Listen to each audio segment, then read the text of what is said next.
Allah itu ada di atas langit. Allah itu ada di atas langit. Allah zatnya ada di atas langit, di atas arsy-Nya. Harus mengatakan Allah di langit. Seorang muslim harus mengatakan Allah di langit. Bahwa Allah berada di atas langit, di atas arsy. Kita wajib menetapkan. Berarti orang yang meyakini Allah di atas mirip dengan keyakinannya siapa? Fir'aun. Paham? Orang yang meyakini Allah di atas mirip dengan keyakinannya siapa? Fir'aun. Orang yang meyakini Allah di atas mirip dengan keyakinannya siapa? Fir'aun. Orang yang meyakini Allah di atas mirip dengan keyakinannya siapa? Fir'aun. Ribut terus.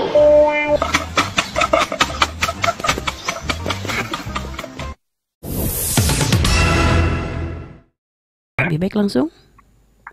Ini bertanya tafsiran Al-Quran surat Al-A'raf ayat 54 Bu ya. Apa bunyinya gimana?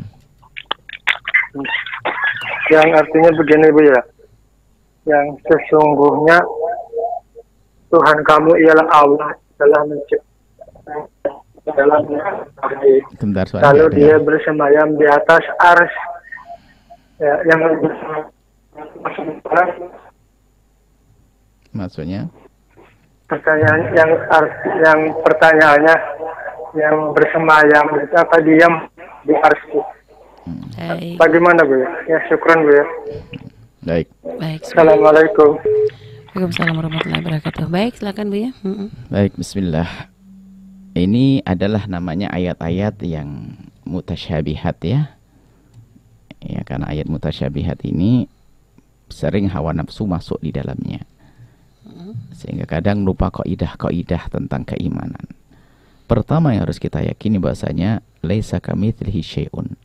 Allah tidak serupa apapun dengan apapun dari makhluknya. Bahasa akidah yang pertama ini kita pelajari adalah mukhalafatun al-mukhalafatu lil hawadithi. Allah tidak serupa dengan makhluknya. Maka ini kaidah. Jadi segala sesuatu yang menjadikan bayangan-bayangan, hayalan-hayalan kita, pemikiran kita menyerupakan Allah dengan makhluknya, maka harus kita tepis. Harus seperti itu. Allah tidak seperti makhluknya. Nah, kemudian di sana ada ayat-ayat yang menunjukkan Allah punya sesuatu yang sama dengan yang dimiliki makhluknya. Seperti disebutkan tentang Allah istawa. Ini pekerjaan yang nabah seorang raja yastawi ala arsyihi. Seorang raja duduk di tahtanya. Kemudian juga ada yad, ada tangan Allah. Kan begitu? Ada tangan Allah. Nah ini segala sesuatu yang disematkan kepada Allah, nah kan? Yang kalimat itu secara zahir ada dimiliki oleh manusia, menyerupai manusia. Maka dari lafaz-lafaz tersebut dikembalikan kepada bahasa Arab. Makna dalam bahasa Arab apa? Di dalam memaknai bahasa Arab ada dua cara. Ada makna hakiki, ada makna majazi. Ada takwil, ada makna ya. Ada makna hakiki dan makna majazi untuk mentakwilinya. Kadang makna hakiki itu sendiri tidak satu. Ada berbanyak makna. Maka karena banyak makna, jangan sampai kita memilih makna yang menyerupai makna yang ada pada makhluknya. Akan tapi di sana ada ambil beberapa makna yang sesuai dengan kebesaran Allah Subhanahu wa taala. Seperti, nah, istawa itu sendiri, kalau saya astawi ala kursi wa arsy, aku duduk semacam ini. Saya. Tapi mana istiwa itu ada 7 sampai mengatakan 11. Istawa bisa saja bertahta, seorang raja istawa ala. Bertahtanya seorang raja itu macam apa? Ya bertahta bukan duduk di kursi saja, menguasai kerajaan itu semuanya, kan begitu. Apakah maksudnya kalau seorang raja bertahta itu ya, duduk di kursinya tok, tidak ada urusan dengan saya, nggak bisa. Selagi seorang raja bertahta ya menguasai semua kerajaan yang ada di bawah naungannya. Mana? Nah, ini berkuasa, menguasai, ya kan? Berkuasa. Jadi istawa itu berkuasa, bahasa Arab berlaku. Maka makna istawa di sini jangan sampai dimaknai dengan makna istawa yang khas untuk makhluk Allah. Istiwaku, aku duduk di atas kursiku ini. Tapi istawanya seorang raja bertahta. Berarti istawa Allah ini nggak bisa, jangan diartikan Allah duduk di atas arsy. Tapi Allah menguasai arsy, istawa. Dan juga kalau kita lihat dari ayatnya itu adalah tentang penciptaan. Inna rabbakumullah alladzi khalaqas samawati wal arda fi sittati ayyamin tsumma stawa 'alal arsy. Allah menciptakan langit dan bumi dalam 6 hari. Kemudian Allah beristiwa di atas arsy-Nya. Ya, beristiwa di atas arsy-Nya. Nah, ini jangan diartikan duduk. Kalau kita mengartikan duduk menyerupakan dengan makhluk, dan itu adalah termasuk tasbih yang diharamkan. Jadi istiwa, karena istawa maknanya banyak, maka beri makna. Kalau kita ingin beri makna yang sesuai dengan kebesaran Allah, dan tidak menjadi ciri khasnya seorang makhluk. Iya. Maka istawa diartikan berkuasa, itu sah.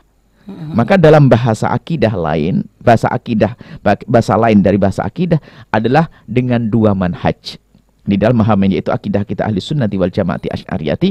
Yang pertama adalah tauhid, serahkan kepada Allah. Sebab istiwa maknanya jelas, tinggal dinisbatkan ke siapa. Kalau istiwaku ya begini, istiwanya raja begini, maka istiwa Allah juga jelas, begitu. Nah, istiwa itu makna istiwa itu jelas. Sehingga suatu ketika Imam Malik ditanya tentang istiwa maklum. Makna istiwa semua orang tahu. Tinggal bagi siapa istiwa itu. Nah, wal kaif ghairu ma'qul. Adapun cara istiwa Allah nggak bisa masuk akal. Kalau istiwamu jelas, tapi urusan dengan Allah nggak bisa masuk akalmu. Istiwa Allah itu bagaimana? Karena tidak masuk akal, jangan mengakal-ngakalkan. Sudahlah.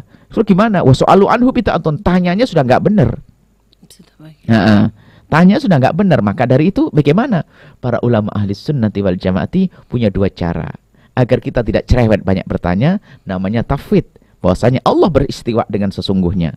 Tapi bagaimana istiwa itu? Jangan banyak ngomong itu. Sudah, serahkan kepada Allah. Yang jelas bukan seperti istiwamu. Allah yastawi ala arsyihi. Dan jangan dikatakan duduk. Bahasa istiwa. Istiwa sudah ya istiwa. Istiwa kan punya makna banyak. Nah, tapi kemudian setelah itu para ahli ulama yang lain, ulama ahli sunnati wal jamaati, ada membawa namanya ta'wil. Ta'wil itu dibawa kepada makna, makna yang sesuai, sesuai, namanya ta'wil. Sesuai tentunya dengan dalil yang lainnya. Nggak boleh menakwili tanpa ta'wil, tanpa dalil. Contohnya istawala ini kalau diberikan kepada raja makna menguasai, ya, maka kalau dinisbatkan kepada Allah bisa jadi. Kemudian makna berkuasa memang ada dalam firman Allah dalam ayat lain tentang qudrah Allah. Jadi istawala maka Allah berkuasa. Bisa saja menguasai. Menguasai aras bagaimana? Memang Allah menguasai aras. Yastawi, Allah menguasai. Jadi dari ngurusi bumi, ya kan? Seperti halnya Allah mengurusi seorang hamba. Kemudian mengurusi hamba yang lainnya, bukan berarti bumi ditinggal. Ini seolah-olah kalau dipahami Allah ke aras berarti bumi ditinggalkan. Setelah menciptakan langit bumi Allah tinggalkan. Seolah-olah Allah duduk di bumi kemudian naik ke aras. Ini tambah salah lagi. Biasa. Jadi seperti halnya begini. Allah telah memberikan rezeki si fulan. Besok gantiannya Allah beri rezeki si fulan. Apakah si fulan yang pertama ditinggal? Enggak. Jadi Allah menciptakan bumi, menciptakan langit. Kemudian Allah yastawi alal arsy. Allah bersifat di arasnya Allah. Maknanya Allah ngurusi arasnya, bisa berkuasa atas arasnya, boleh. Maknanya disesuaikan. Lah kalau sudah aras diurusi oleh Allah, semua yang ada di dalamnya diurusi oleh Allah. Intinya jangan ada yang mengatakan Allah duduk di atas aras. Allah tidak memerlukan tempat. Karena Allah yang menciptakan tempat dan Allah tidak butuh kepada tempat. Allah tidak memerlukan tempat. Allah yang menciptakan tempat dan semua tempat ciptaan Allah. Sebelum adanya tempat Allah sudah ada, dan setelah adanya tempat Allah ada seperti sebelum adanya tempat. Enggak memerlukan tempat.